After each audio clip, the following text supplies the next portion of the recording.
സൂത്താമ്പി, നീ പോലെ വീട്ടിലെ കൂടെ വെള്ളിയായിട്ട് കൂടാ കൂടെ വെള്ളിയപ്പോ നിങ്ങൾ നാണമുണ്ട്. ഒരു ബുദ്ധിമുട്ടായോണ്ട് കേട്ട് പോവാ. നിന്നെ ബുദ്ധിമുട്ടവർ പളച്ചാഞ്ഞാല് എന്നെ വിട്ടു കടം മേടിച്ചൊരു കൊല്ലമായി പോലോ. മുളഞ്ഞാ കൂടെ ചൊല്ലിയോട്ട് നിന്നെ ഉക്ക് വെച്ചോല്ലോ ആണ്ട്. ഞാൻ മറിച്ചനാക്ക് എവിടെയും കാണാൻ പോ കാണാതുകൊണ്ടാണ് ഞാൻ പുരയ്ക്ക് വന്നത്.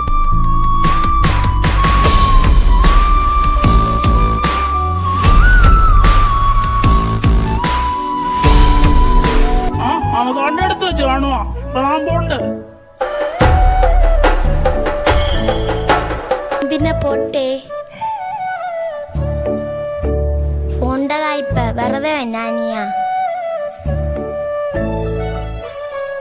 കടം മേടിച്ചു കഴിഞ്ഞാൽ തിരിച്ചു കൊടുക്കാതെ ആണ്ട നല്ല പണിയില്ലല്ലയാ. മോളെ സൈറ, ഞാൻ ഒരു കാര്യം കൊണ്ട് പറയിട്ട്. നാങ്ങൊരു ദിവസം സിറ്റോട്ടിന് വച്ചോണ്ട് നികം പെട്ടുണ്ട് ഞാൻ.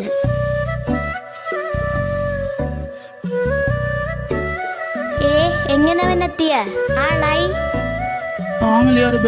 ബുദ്ധിമുട്ടും വന്നോ. എന്റെ ബുദ്ധിമുട്ട് പറയേ. ഡിസംബറായ ആക്കൊരു 2000 റുപ്യ കടമായിട്ട് തരുവാൻ വിളിക്ക. 2 ദിവസം കഴിഞ്ഞ അവിടെ ഞാൻ വെള്ളി എത്തിപ്പോ. നാലിയാ നുക്കിട്ട് ഉണ്ടോ പിടിയില്ലേ? ആ നുക്കേസും പെട്ടുള്ളയേ. നാലിയാവശ്യത്തും വെച്ചാണ് ഇങ്ങിപ്പോ 2 ദിവസം ഇങ്ങനെ തിരിച്ചു വരുമെന്ന് ഒല്ലിനല്ലേ. അതിന് കാണുന്ന അടുത്ത് തന്നെ.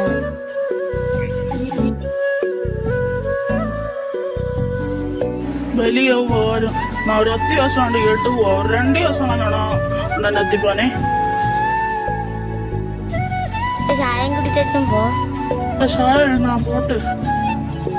ഒരു കൊല്ലങ്ങായിപ്പോ ഒന്നാക്കേണ്ട കടം വേണ്ടിച്ച്. ഒന്നാക്കൂടെ പല വട്ടാൻ കേട്ടും തെരായ്പോക്കളാണ് ഓനാ വീടറത്തേക്ക് നാൻ പോയി കാര്യങ്ങളെല്ലാം പറഞ്ഞു കൊടുത്തത്. അതിനും കാണുമ്പോ ഇവിടെ ഈ തുള്ളിയത്. ഇതൊക്കെ സുത്താമ്പി ഇക്കാലത്താക്കും കടം കൊടുപ്പാൻ നിൽക്കരുത്. നമ്മാക്കേണ്ട വെള്ളി കിട്ടേണ്ടവരെ പൂച്ച പോലെ ആയിരിക്കും അവളാ മട്ടം. പിന്നെ എപ്പോഴാണെങ്കിലും അത് തിരിച്ചു കേട്ടു പോയെങ്കിൽ നമ്മാക്കണക്കും ചേട്ടാവ വേറെ ആരും ഉണ്ടാവുക. ഓ അതുതാ ആരും ബുദ്ധിമുട്ടുകാർ വന്നാ നമ്മ കൊടുത്തും കൊണ്ടല്ലയാ.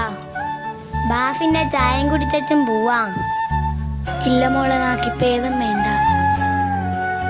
ഓനാഭിഷേകം കേട്ട് നാം വിചാരിച്ച നീ ഓനും കടം കൊടുപ്പാ ഉണ്ടെന്ന്.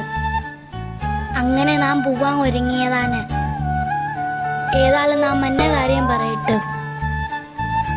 2 ദിവസത്തെ ഉള്ളിൽ തിരിച്ചു തരുവാം. അന്നാ മോള ഗുണം കൊണ്ട് നാക്കൊരു 3000 റുപ്യ തന്നെ സഹായിക്കണം.